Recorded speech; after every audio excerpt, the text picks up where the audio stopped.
Alors naturellement, la situation entre Gilad Shalit et Salah Hamouri est une situation qui n'est pas comparable. Le premier, Gilad, est un soldat de l'armée israélienne qui a été capturé par le Hamas et qui est retenu dans des conditions effectivement insupportables, on ne sait où exactement. Nous souhaitons sa libération naturellement le plus rapidement possible. Le second, Salah Hamouri, est un jeune Français de 24 ans exactement, étudiant, qui a été arrêté à Checkpoint en se rendant à Ramallah, 3 mois après être passé devant le domicile d'un rabbin particulièrement radical, extrémiste, le rabbin Yosef Ovadia. Sur dénonciation anonyme, on a indiqué qu'il était membre du FPLP, de sorte que le tribunal militaire, au terme de 3 ans sans procès, a assemblé les deux éléments. Vous êtes membre du FPLP, qui est là-bas une organisation politique déclarée terroriste par les évaluations des autorités israéliennes. Et donc, si vous êtes passé devant le domicile du rabbin Yosef Ovadia, c'est que vous voulez le tuer. Voilà comment se présente la situation du jeune Salah Hamouri.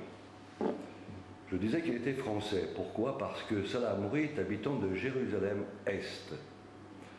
Et comme Jérusalem-Est est occupée par les forces israéliennes, les Palestiniens qui habitent à Jérusalem-Est sont reniés dans leur dimension nationale palestinienne. De naissance, puisqu'avec un papa palestinien et une maman française, il est franco-palestinien, tandis que de juré, de droit, il n'est que français du fait de ce que je viens d'expliquer, à savoir l'occupation israélienne de Jérusalem-Est, condamnée par la communauté internationale. Donc deux situations différentes, sans conteste. Mais là où les choses sont absolument insupportables, c'est que les autorités françaises demandent la libération de l'un, le soldat, que nous souhaitons aussi, tandis que pour l'autre, ils demandent un procès juste et équitable.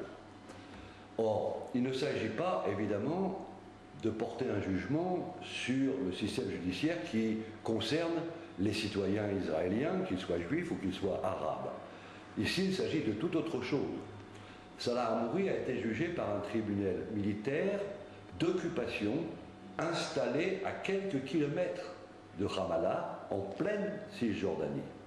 Donc, un tribunal d'occupation, par définition illégal et illégitime, le fait d'être passé devant le domicile du rabbin, le fait qu'on l'accuse de membre d'une organisation terroriste, laquelle preuve n'a jamais été apportée, puisque 24 audiences ont eu lieu avant que le verdict ne tombe.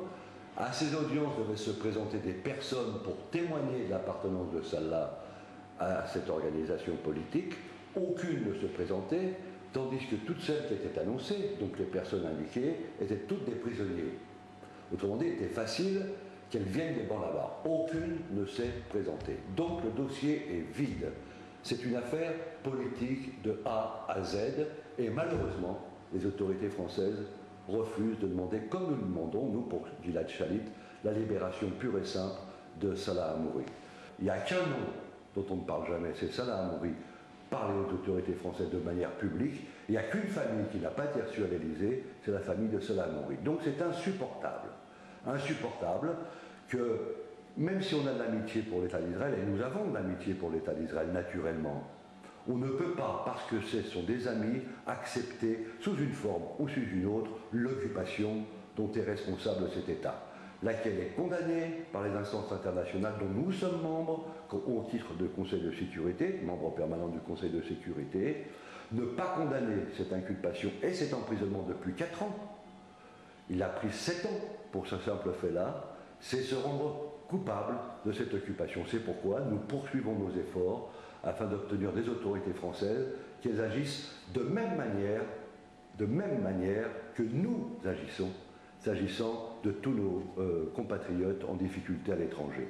Là, il y a un cas précis où la France, je veux dire le président de la République, ne se mobilise pas, accepte les vues d'une force occupante, et ça c'est intolérable. La France est défigurée avec le président Sarkozy.